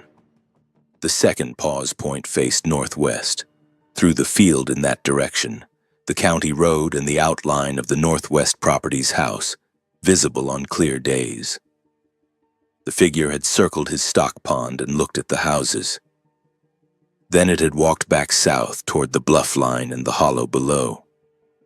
He called Olin that morning and described what he had found. Olin was quiet for a moment and then said, "It's been up here before. You just haven't found the sign." Leland asked how he knew. Olin was quiet for a moment and then said the question was the wrong question in a way a short answer would not address. He said the thing in the hollow is not a visitor on that ridge. It is a resident. It has been a resident of that terrain since before the first family arrived, and it has maintained the same relationship to the ground it occupies that any resident maintains. It knows the territory, it knows what is in it, and it keeps the knowledge current. Olin said his grandfather used to say that the thing in the hollow made its rounds the way any working farmer makes his rounds, checking what is there, seeing what has changed, keeping the picture current. He said his grandfather believed it had been doing that since before the ridge was settled, and that the settlers had simply been added to what it was keeping track of. Leland went back to his house and he locked the door. He has lived on Cutter Ridge his whole life without locking doors. This is not an ideological position. It is simply how things are on a ridge that far from anything, where the neighbors you have are known and the strangers who come up the county road come there with business that announces itself. He locked it that night by reflex, a physical response before the reasoning caught up. He does not usually lock his door. He locked it that night and then stood in his kitchen thinking about what locking a door actually accomplished given what the tracks implied. Given that whatever had made the circuit of his stock pond could bend a steel camera bracket with one hand and carry a 40-pound coyote up a limestone bluff without leaving a drag mark. He stood there for a while, and the standing was useful. It gave him time to work through the arithmetic of the situation without the interference of a reaction he had not chosen. The lock was not going to hold anything that could bend a steel camera bracket. The distance from the hollow to the house was not a meaningful buffer for something that had circled his stock pond, which is 40 yards from the barn and 100 from the back porch, without his hearing it at any point during the circuit. If he had been on the porch that night, would he have heard it? He did not know. He knew that on the nights he had been on the porch and heard nothing, something might have been moving on the lower ridge with the same silence the track evidence implied. That thought was not comforting. He completed the arithmetic. Then he made coffee and he sat at the kitchen table with his phone and looked at the photographs he had taken at the pond. And he thought about his grandfather's notebook page and about the coyote at the fence post and about the bent bracket in the barn and about all the things that had not happened in 87 years on this ridge because of a rule that nobody had posted on a sign. No livestock killed, no person harmed, no night when the ridge families went to bed uncertain about what was on the other side of the second bluff line. The certainty has been absolute for as long as the rule has held. And the rule has held because both sides understand what it is for. The ethical question Leland returned to most often across our conversations was not whether to release the footage. He had settled that well before agreeing to speak with me, and the answer was no, and it would remain no. He had spent a long time arriving at that answer, he said, because the younger version of himself, the version that had come back from Fayetteville with enough outside experience to be skeptical of anything he had not independently verified, would have given a different answer. The younger Leland believed in information. He believed that knowledge should move, that the system of science and institutional verification that organized the broader world was, if imperfect, better than the alternative of information staying locked inside individual families on individual ridges forever, unverified and unshared. He held that belief until the trail camera clip. After the clip, he spent several months working through the logical chain that followed from actually releasing it, and every path he followed ended in the same place. The reasons were the same reasons every credible person who holds this kind of documentation eventually arrives at. He holds it. It does not go further than what he chooses to share in a controlled conversation like this one, with identifying details stripped and specific locations undisclosed. He will not post the trail camera clip. He will not submit the track cast to a wildlife researcher. He will not contact Godfrey's research network, though he knows it exists. Whatever value the documentation might have to the research community is outweighed by the risk that public knowledge creates. The risk is specific, and he can describe it precisely. Newton County has a resident hunting community and a growing number of non-resident hunters who come for the deer and the elk and the turkey. The Boston Mountain terrain is accessible by county road and old logging track to anyone with a vehicle and the willingness to push into rough country. If the Cutter Ridge material became public and the trail camera clip circulated, and Leland knows how quickly these things circulate, then the hunting community would have a target to look for. Some of the people who came looking would come with cameras and careful intentions, documenting without intruding. Others would come with guns and the confidence that comes from never having been in those woods, and they would push past the second bluff line with the certainty that no rule about a hollow on private land had any authority over them. The ridge terrain is not a wilderness in the regulatory sense. It is private land with county road access and no posted prohibition beyond what the families themselves maintain. Anyone who wanted to go into that hollow could go into it. The law does not protect the hollow, and the rule does not have the force of law. What protects the hollow is the fact that nobody outside the ridge community knows the rule is there, which means nobody outside the ridge community has a specific reason to push past the second bluff line with the confidence of someone who believes they are going to find what they came for. That obscurity is the protection. Release the footage, and the obscurity ends. And then the arrangement that has protected 4 generations of families on that ridge, and that has been maintained by an intelligence that has shown nothing but patience and restraint across 9 decades, would be over. Because the restraint is conditional. The condition is that the boundary is respected. If the boundary stops being respected, the restraint stops being the relevant behavior. Leland thought about what a confrontation between a 7 to 8 foot territorial predator on its home ground and an unprepared hunter who pushed past the bluff line would look like, and what the investigation that followed would look like. and what the consequences would be for the Hollow and for the Ridge families and for the thing that had kept the peace for nearly a century. He said none of the outcomes in that sequence were good for anyone. The arrangement works because both sides hold it. Remove the restraint from either side and the arrangement does not exist anymore, so the clip stays in the folder on his laptop. The track cast stays in the barn. The bent bracket stays on the shelf beside it.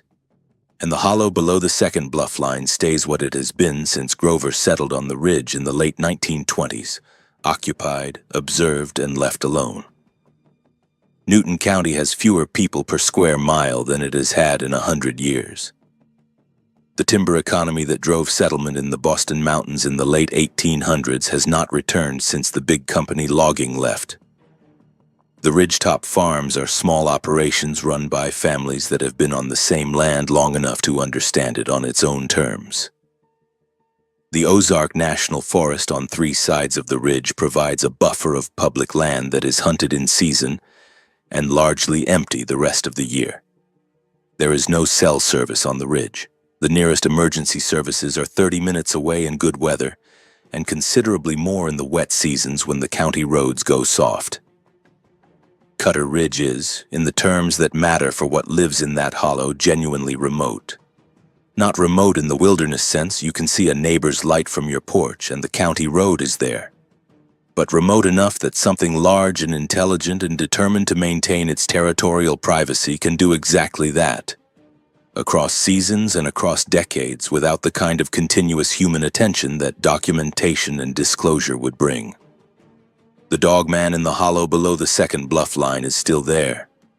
Leland has heard vocalizations twice in the years since he found the pond tracks in 2021.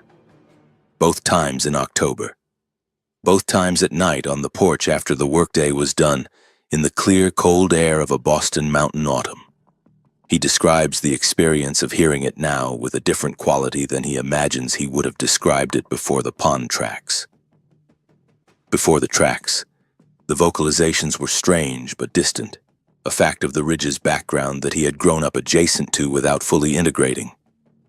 After the tracks, the knowledge that whatever made the sound had been above the bluff line, had circled his stock pond, had stood at the north edge of the pond and looked in the direction of his barn, transformed the distance. The sound from the hollow is the same sound it has always been. The knowledge of what kind of attention accompanies it is different. He sits on the porch and he listens, and he does not pretend to himself that sitting on the porch is the same activity it was before October of 2021. It is the same chair, the same cold, the same October dark on the ridge. Something has changed in the information he brings to it. Both times coming from the direction of the hollow deep in the lower ground below the bluff lines. He sits on his porch and he listens the way Olin's grandfather sat with his rifle across his knees and listened, not afraid, just attentive, acknowledging a message that is not addressed to him personally, but that concerns the ridge they share. The message is always the same. It's there. It does that sometimes. The last time I spoke with Leland was in late November, a Thursday afternoon when the Boston Mountains would have been in full late autumn mode. The last of the leaves down, the ridgelines bare, the sky the uniform gray of an Ozark overcast settling in for weeks. He was done with the cattle work for the day and had a few minutes on the porch before dark came in. He talked about the coming winter, about the forecast, about a fence line on the north side of the property that needed attention before spring. He talked as a man talks when he has given you the significant thing and wants now to return to the texture of the ordinary life that contains it. I let him. And then he came back to it. As he always came back to it, not because he was searching for more to say, but because the subject had a gravity that drew him back. The hollow makes its sounds in October, and he has stopped being surprised by this. October is the turn point of the year in the Boston Mountains, the month when the ridges shift from green to bare, when the deer move and the elk come down from the high ground and the cold air arrives from the north without warning and stays. It is also the month when the hollow is most active. He does not know whether the seasonality is tied to the rut cycle or to something else entirely. He does not know whether the vocal events of October represent a heightened territorial communication or a response to the increased human activity in the forest that the hunting season brings. He only knows that October is when it speaks most often, and that in each of the Octobers since the pond tracks in 2021, he has stood on his porch in the dark and heard it at least once. The sound has not changed in the years he has been hearing it. In the dark of an October night on Cutter Ridge, it sounds like something that has been there a very long time and intends to stay. When Leland finally agreed to speak with me, the first thing he wanted me to understand was that he was not asking for anyone to go look. He was not seeking investigation or validation or any engagement from outside the Ridge community. He was telling the story because it is true and because somewhere in the telling the document of the Ridge becomes something more permanent than a family oral tradition that might not transmit cleanly to the next generation. He thinks about the day the Ridge passes to his children and to the children of his neighbors, and about whether the knowledge will transfer the way it needs to transfer, the way the old woman transferred it in the courthouse parking lot.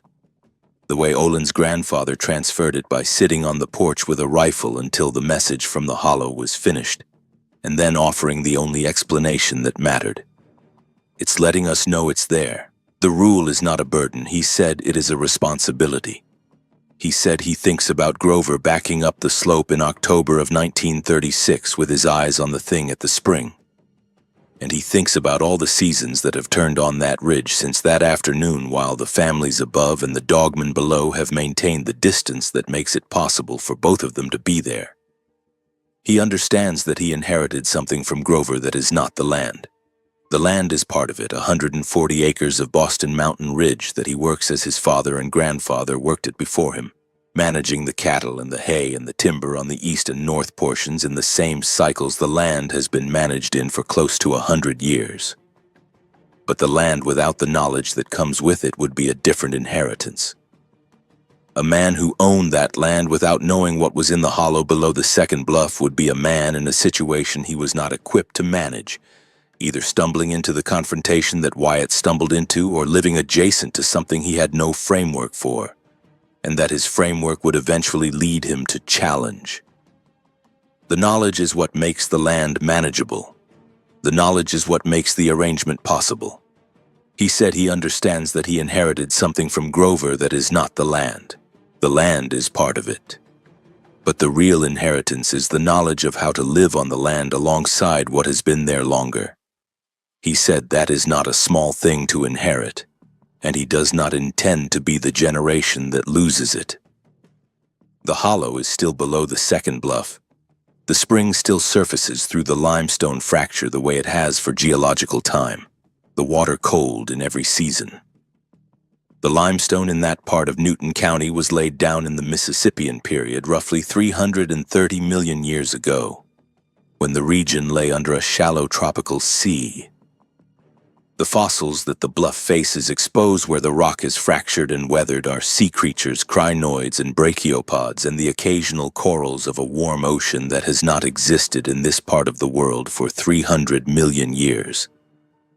The spring water moving through those rock formations has been in contact with that geological time across its passage through the deep rock, and it arrives at the surface carrying the temperature and the mineral content of a world enormously older than the ridge above it, enormously older than any human presence in the Boston Mountains, older by orders of magnitude than the rule in the hollow and the 90 years of arrangement between the families on the ridge and the intelligence that holds the ground below them. That context does not diminish the human story, but it places it. The white oaks on the slope are larger now than they were in Grover's time. The cedar thicket below the bluff line is thicker. 9 decades of seasons have moved through that hollow since Grover came down through the first bluff line in October of 1936 and found what he found at the pool. 9 decades of winters and springs and the turn of the Ozark summer into fall.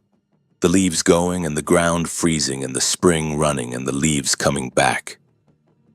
And in all that time, below the second bluff line, the terms of occupancy have not changed. The arrangement is as current as it was the morning Grover sat down at his kitchen table and did not pick up his rifle again for the rest of that season. There is a fact worth sitting with that the oldest and most stable territorial arrangement in the Boston Mountains of Newton County, the one that has held the longest without a documented violation from either party, is the one between the families on Cutter Ridge and the intelligence in their hollow that no wildlife agency has ever catalogued. Every other territorial relationship in that landscape has been renegotiated by human pressure at some point across the past 100 years. The elk were removed and then restored. The black bear population was reduced to low numbers by hunting pressure and has been slowly recovering under management. The white-tailed deer population has cycled up and down in response to harvest pressure and habitat change, and the disease events that move through ungulate populations in cycles of their own.